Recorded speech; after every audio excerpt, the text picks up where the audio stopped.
The last of the August sun bled out across the peaks of the bitterroots, painting the sky in hues of rust and bruised purple. Down below, in the Montana Territory, the day's oppressive heat still lingered in the air. When the coach door opened, she descended. Her name was Juliet Danner, and she moved with a weary purpose that spoke of a long and difficult journey. She stepped down into the main thoroughfare of Garnet, a street made of little more than churned up earth and broken promises. The first thing anyone noticed was her height. She was a woman built on a scale that made others feel small. A fact announced by the extra foot of air she occupied above the hats of the men on the boardwalk. Conversations faltered. Heads turned. She could feel the weight of their gazes, a familiar pressure like the sun's own heat on her skin. She kept her back straight, her chin level. She was used to being a spectacle. Her worn boots met the ground. The station agent, a man whose face was a road map of wrinkles, tipped his hat back, his eyes traveling a long way up to meet hers. "Beggin' your pardon, ma'am. This is your destination, then? Garnet?" Her voice, when it came, was steady.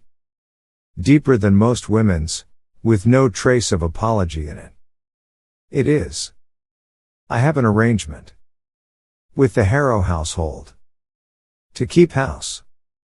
The man gave a short, uncertain nod. His eyes lingered for a moment too long, a look she had come to know well. A mixture of curiosity and disbelief. At 23, Juliet had learned that being different was a kind of trespass. Her last position had ended when the family's son called her magnificent in his mother's hearing.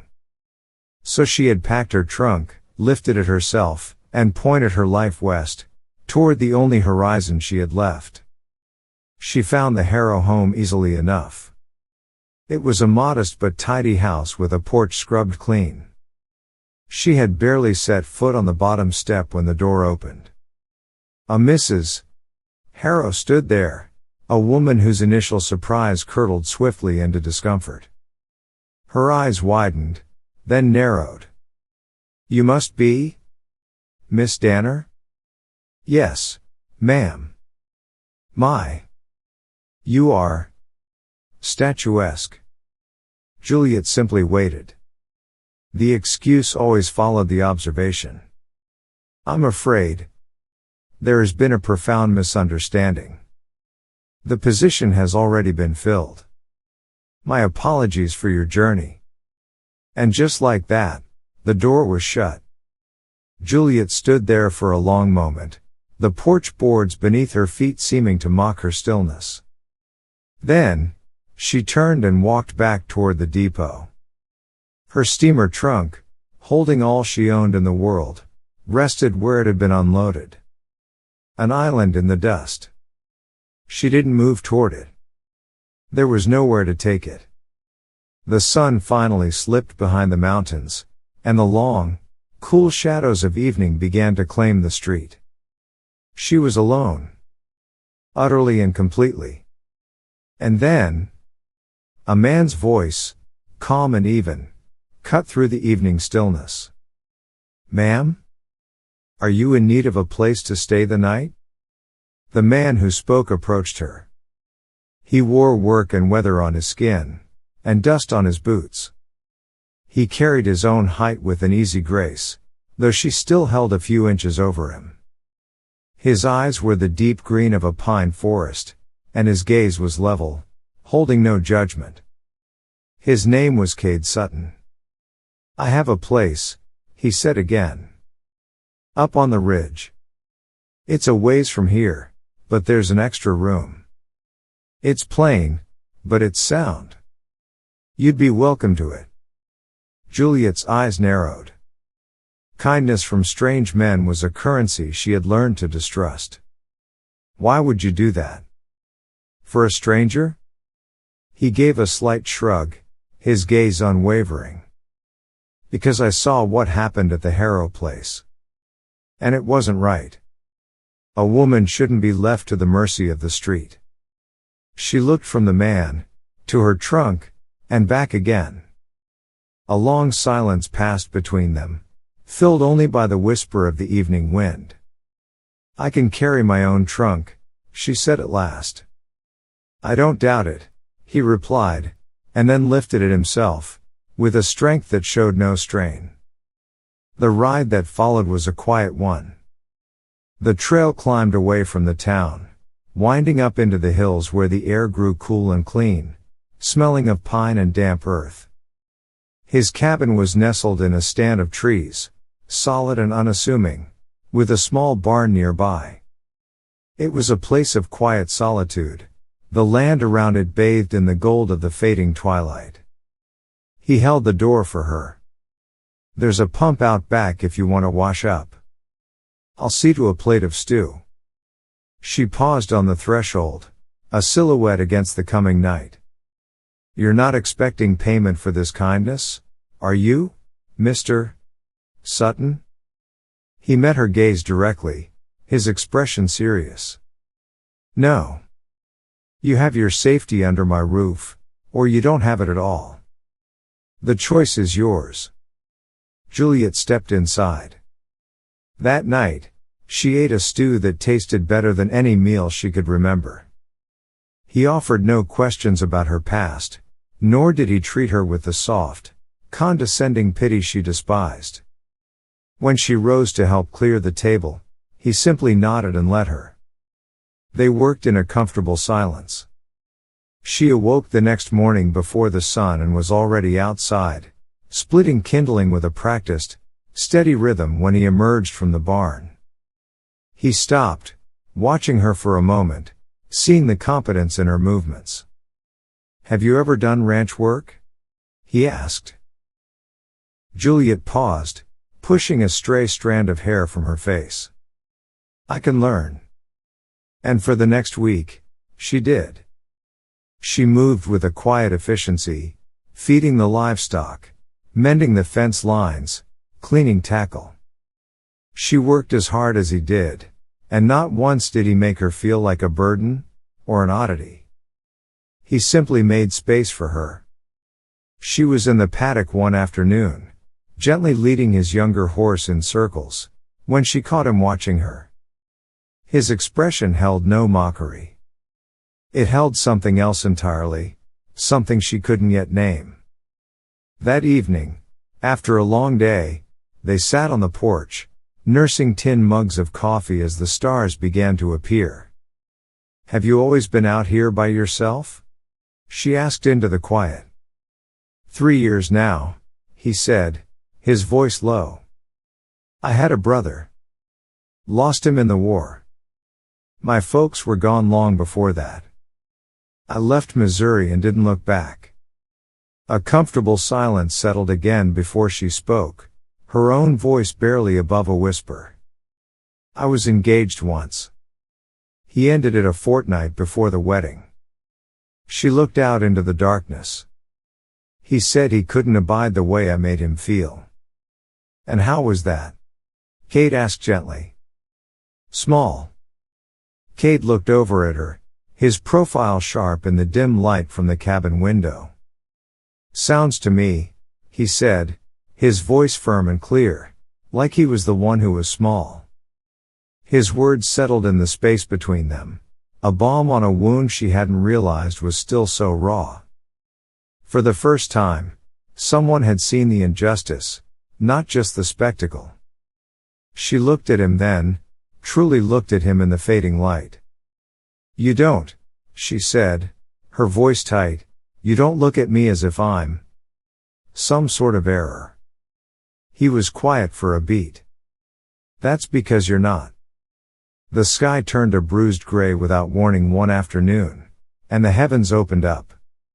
They were in the south pasture, racing the storm, when the thunder cracked directly overhead.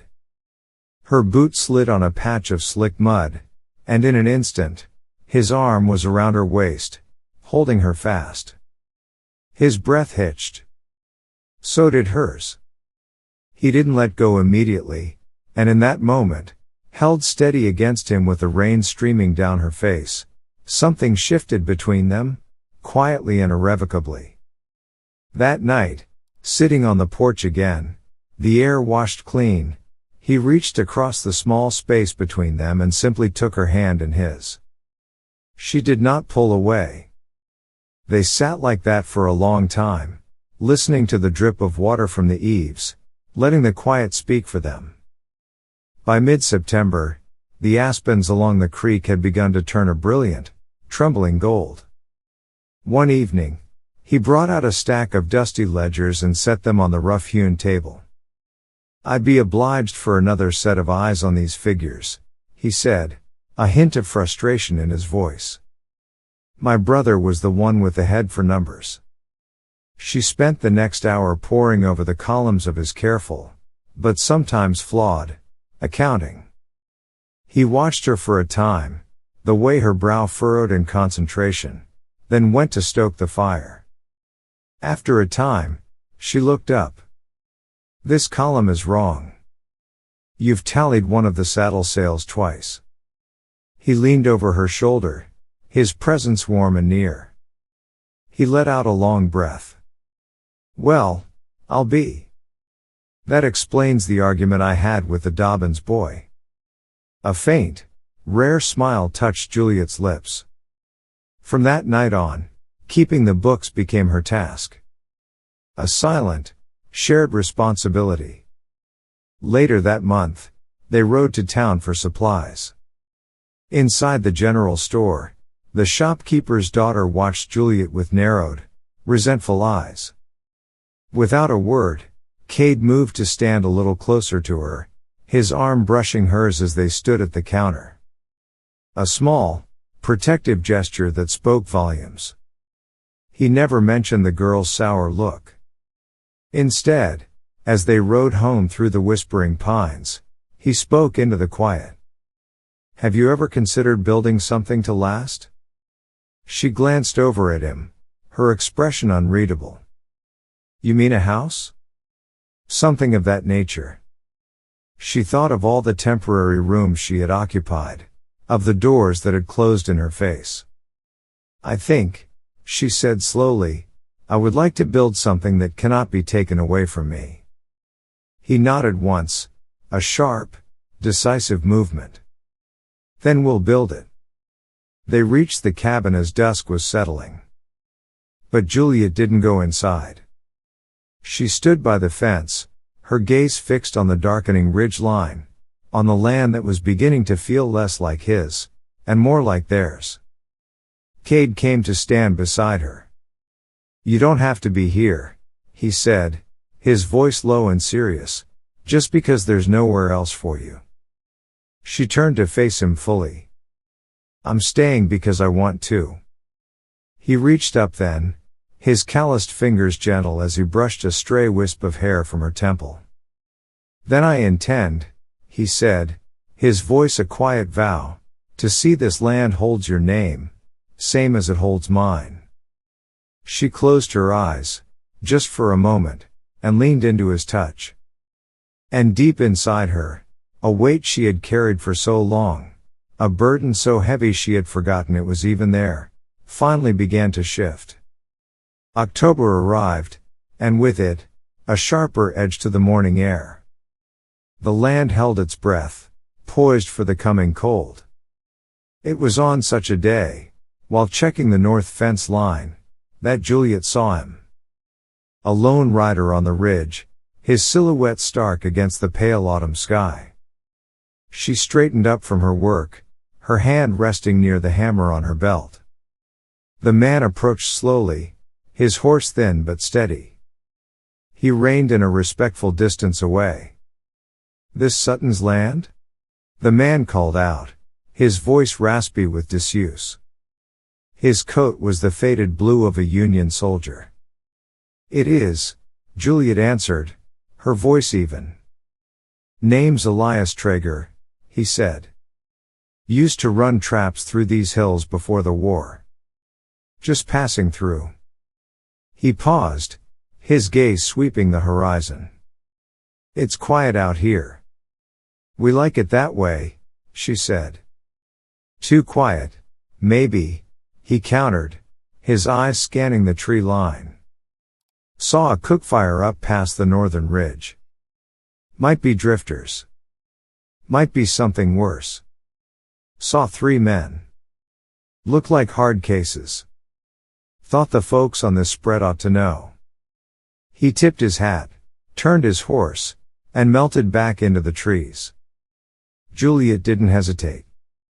She swung into her saddle and rode for home, a cold urgency spurring her on. She found Cade in the barn.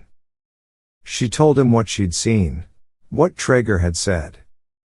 Cade wiped the grease from his hands with a rag, his expression hardening. Traeger's a straight shooter. If he says it, it's true. That night, a new quiet fell over the cabin. A quiet that listened. Cade bolted the door and laid his rifle across the mantelpiece. Juliet didn't speak of fear.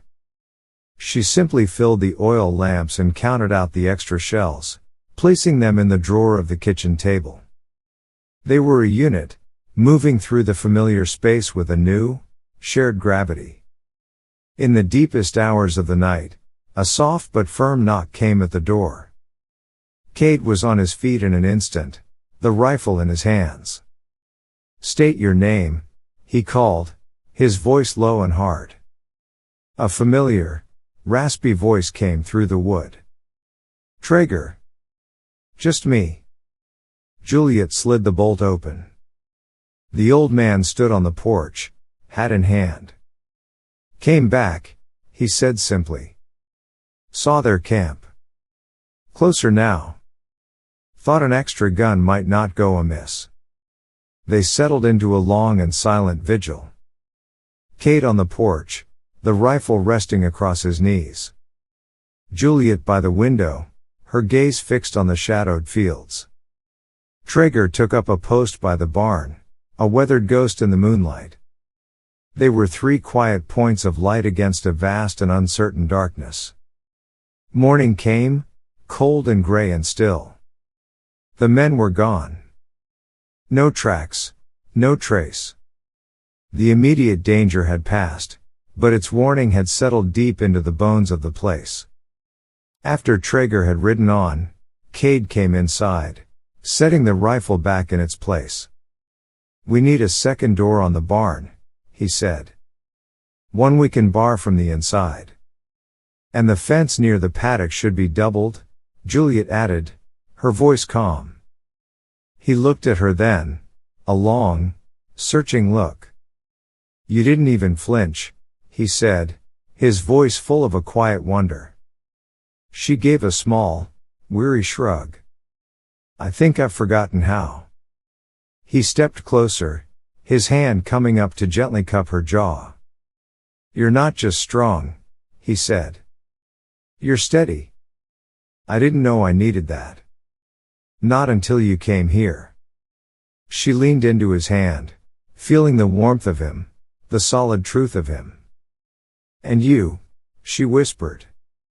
"You are what I needed." He lowered his head and kissed her then.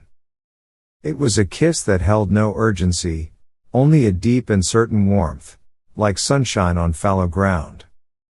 It was a kiss that promised shelter. It was a kiss that promised home. Weeks later, as the last of the leaves fell and the wind began to speak of snow, Cade placed a small, hand-carved wooden box on the table in front of her. The joinery was perfect, the wood sanded smooth as river stone. She opened it. The inside was lined with a scrap of blue calico. "You keep making things for me," she said softly, tracing the rim of the box with her finger. "I suppose I do," he answered, his gaze meeting hers across the table. "This place. It feels more right with your things in it." She reached for his hand then, and their fingers intertwined. Outside, the wind howled around the corners of the cabin, but for the first time, it no longer sounded like a threat. Not anymore. The first snow came in the second week of November. It was a soft, early fall, as if winter were just testing its footing. It didn't stick, but it was enough to dust the rooftops and soften the hard edges of the land. Inside the cabin, Cade sat by the stove, oiling harnesses. Juliet was quiet, running a hand over a small bundle of papers she'd found in the bottom of a drawer. "I found these," she said softly. "Old letters." Cade set his work aside. "My brother's. I'd forgotten they were still in there." She placed the tied bundle on the table between them. "He wrote about you a great deal. Said you were good with animals, and better with silence than most folks." "He exaggerated," Cade said, though his gaze softened as he looked at the yellowed pages. "No," Juliet replied. "He wrote like someone who knew you to the bone. That kind of knowing doesn't lie." A long moment passed. "I kept them to remember what mattered," Cade said, his voice low. "I guess I forgot how much he saw." Juliet looked at him, her expression clear and steady. "He was proud of the man you were becoming. That's a rare thing." Cade didn't answer right away. When he did, he looked directly at her. "You're the only person I've met since who makes me feel like I can still be that man." That night, the wind pressed against the cabin walls. Juliet brought out the quilt she had been piecing together for weeks. It was made of scraps from their life, strips of old shirts, wool from a worn coat, the edge of a curtain no longer needed. She spread it over their bed. In the center, she had stitched their initials, small and neat. He rested his hand on the wooden bed frame, watching her smooth the corners. "I never thought I'd have a home again," he said quietly. "Not a real one." She looked up, her face calm in the lamplight. "You have one now. And so do I." The next morning, they rode out to the South Ridge, the ground dark and soft from the melted snow. Cade dismounted and knelt, pressing his palm to the earth. "This is where I'd build it," he said. Juliet watched the horizon from her mare. "The house?" He nodded. "Something more than the cabin. A place with a kitchen big enough for you to hang 10 bundles of herbs without ducking. A bedroom that doesn't creak when I roll over." A faint smile touched her lips. "Do you think we'll need a second room?" His eyes lifted to hers. "Eventually." Juliet dismounted and walked to where he knelt. Her boots sank slightly into the earth. "Then let's plan it." Back at the barn, Juliet opened a tack chest and pulled out a small box wrapped in linen. She handed it to him. Inside lay a pair of wedding bands, carved from dark cherrywood. They were simple, smooth, and unpolished. "I made them," she said, "from the beam we pulled from the old corral. It was the strongest piece." He turned one over in his calloused hand. "You think of everything." "I think of you," she answered. He slid the larger ring onto his left hand. Then he took hers and fitted the second one over her knuckle. It didn't slip. It settled. One morning, weeks later, Cade looked up from his work. "Come spring," he said, his voice full of resolve, "I mean to take your name to the land office. Not just as my wife. As my partner." Juliet met his gaze. "Then do it. I'll stand beside you when you sign." That night, they sat on the porch, wrapped in heavy blankets, watching the stars ignite one by one in the vast, cold sky. "Did you ever think you'd have this?" he asked. "No," she said, resting her head on his shoulder. "But now I can't imagine anything else." The true snows came in December, blanketing the hills and hushing the world. Inside the cabin, the fire burned low and steady, and the quilt on their bed held the warmth like a promise. They built the new house the following summer, just where they had planned. It was a modest, strong building, with wide eaves, and a porch that faced the ridge. Juliet dried herbs in the kitchen window, and Cade built her a writing desk, carving her name on the back panel where no one but she would see it. By the second harvest, the house had settled into the earth like it had always belonged there. And so had they. Their life stretched long and full. Quiet, yes, but never empty. And in that quiet, they found the kind of love that doesn't need speaking to be known. The kind that holds. They grew old together beneath that ridge, side by side. And they were never alone again.